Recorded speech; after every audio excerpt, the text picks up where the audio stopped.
turning on a thin black sheet of glass. She saw both the lives flash before her eyes. She didn't even have time to cry. She was so... Whitney Decker speaks out regarding Travis Decker. Let's watch a little bit of what she talked about and then also learn more about what the neighbor Wynn is saying.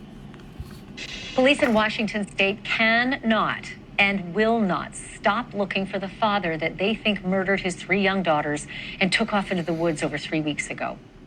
Just because Travis Decker hasn't been caught doesn't mean he's still on the run. It could also mean that Travis Decker is dead. And by the looks of the way the search teams shifted their tactics, it is starting to look that way. In a Facebook post on Tuesday, County Sheriff said, and I quote, "There is no certain evidence that Decker remains alive or in this area." And if that's not black and white enough, authorities have now added cadaver dogs to the search teams. In the meantime, the mother of those 3 beautiful little girls who were bound at the wrists and suffocated, she spoke this week at a public memorial. Whitney Decker had been required by the court to let her ex take their daughters for a daytime visit, a visit from which they did not return. Here's Whitney memorializing Peyton, Evelyn, and Olivia. At night, during their bedtime routine, I would ask them what 3 feelings they felt during that day. No feeling too big or too small, and what was going on when they felt those feelings. For Peyton, she always had more than 3, consistently eager to tell me about every minute of her day. She was always interrupting her sisters to make sure I knew every single one. For Ev, we would talk about her feelings one-on-one, right? Now by Ariana Kozart. She's Whitney Decker's attorney. That is so hard to watch. Ariana, how is Whitney holding up? She's holding up okay. I think better than anyone could ever be expected to hold up under this situation. She is surrounded by friends and very strong family support, as well as family support by Travis's family. And she's just trying to cherish the memories of her babies and do what she can to advocate for change while this is still really difficult, obviously, for all of us. Ariana, I cannot even imagine what Whitney wants to see as an outcome. What does justice look like in this search for Travis? That he's found, dead or alive. That's a huge thing that she wants. It's very important to her so that she can have peace. That's probably number 1. Number 2 is she doesn't ever want this situation to occur again when it can be avoided. She doesn't want the veterans out there to have to go through what Travis went through. Their resources are being taken away every day, including some of the resources that Travis had available to him. Those are being taken away next week. And also the Amber Alert system that could have possibly saved those girls had it been enacted at the time of their disappearance. She wants to be able to save other people's babies, even though she can't save her own. And thank you, News Nation, for providing that. With regards to the Amber Alert, there was not an Amber Alert issued for this situation. It did not meet Amber Alert criteria, so there was an endangered missing persons alert, but not the specific Amber Alert. So let's check in right now. Let's look and see, dive into this case, look and see what Whitney said, and then what her neighbor is also continuing to say. So again, Whitney Decker is hoping that Travis is found dead or alive. The manhunt is underway. Travis is still at large. And right now, Whitney is just sitting and cherishing these memories of her babies. I can only imagine the amount of emotions that she is encountering throughout this process. Let's make sure that we are praying for her. Those beautiful little girls. With regards to Travis Decker's neighbor, this is according to people.com. So let me go in here. So Travis Decker's neighbor, his name is Wynn, revealed an interesting encounter. By all accounts, Travis Decker was enthusiastic. He was a girl dad to a trio of his daughters, and he shared those with his ex-wife, Whitney. The family's longtime neighbor, Wynn, recalls Travis taking the girls on a camping trip in the Cascade Mountains near their home in Wenatchee, Washington. And when the Deckers' marriage crumbled in 2022, Travis moved out of the house but still regularly stopped by with his dog to pick up the girls for visits. Wynn tells us that they loved him a lot and he loved them too. Yet Travis, formerly clean-cut U.S. Army veteran who went on to work in construction, arrived for pickup on Friday, May 30th. Wynn, who was watering his lawn at the time, was struck by a few different things that he noticed. He was skinny, he had long hair, long beard, and I said, "Is that you, Travis?"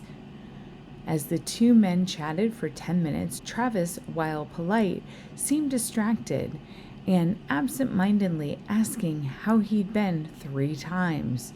It was weird, Wynn said. He had a sad face.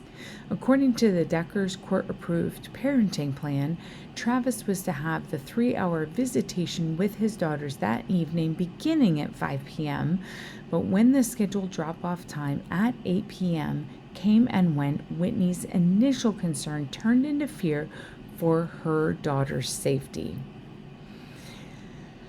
Her calls to Travis went straight to voicemail, even though her ex-husband had always been reachable, as she would later tell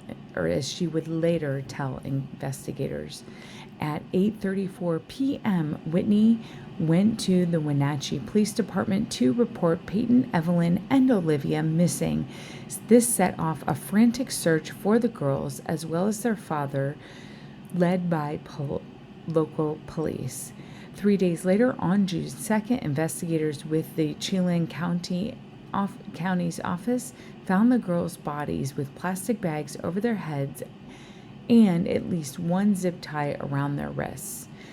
Near Travis's abandoned pickup truck at the remote Rocky Island campground, a medical examiner determined they had died by asphyxiation.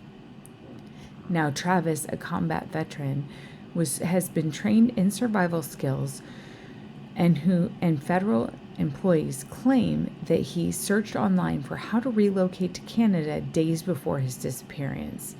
This is the subject of a massive ongoing manhunt, wanted on suspicion of first-degree murder and kidnapping. Travis was born to a family that loved military service. His father and brother were also soldiers and enlisted in the U.S. Army in 2013. When he met Whitney the following year, he had already completed an Army Rangers deployment in Afghanistan. The couple fell in love and married in 2015. They were stationed in Italy for 3 years and then in Georgia for 3 years before settling with their girls in Washington State. Both had family. Almost from the beginning of the marriage, Travis's mental health was a challenge, according to Whitney's attorney. He seemed to suffer from PTSD as a result of combat, she said. Whitney struggled to help Travis through the severe paranoia, nightmares, and insomnia. Family life became more difficult for Travis after he left the Army and joined the Washington National Guard in 2021. Kozart says his issues seemed to spiral once he was out of what Whitney calls the bumpers of the military that kept him in line. He tried to get help. He went to the VA, called the Veterans Crisis Line, but nothing seemed to change. 2 years after the Deckers legally separated, Whitney went to court to rewrite the couple's custody agreement. Travis, who by then was living in his RV and spending nights in shelters, would no longer have overnight stays with the girls. Instead, Peyton, Evelyn, and Olivia spent days with their father every weekend, and they seemed to really enjoy it. Meanwhile, Travis was reportedly having trouble at work and was even considering rehoming his beloved husky. But until their daughters were found on June 2nd, Whitney Decker never suspected him of causing harm. The man never laid a hand on those girls, said Kozart. As the hunt for the fugitive entered its fourth week, Whitney, who says she regrets that authorities never miss an Amber Alert without her missing her daughters, will advocate to improve the Amber Alert system and provide more mental health services for veterans. But first, as Kozart said, she must say goodbye to her babies. A memorial service in Washington Park on June 20th, where mourners were asked to wear purple, pink, and green. Whitney told the crowd that Evelyn would have oohed and awed at their colorful outfits, and Peyton would have sought out something to compliment each attendee. I'm so thankful for the time that I had with the girls, she said. They were incredible. If you have any information regarding the Decker case, please make sure that you do notify authorities and you do not approach Travis Decker. Another item, I am trying to think of new content that I can actually create. So if there is some specific mystery news that you want me to deep dive, please make a comment below and I'll be happy to go ahead and do a video.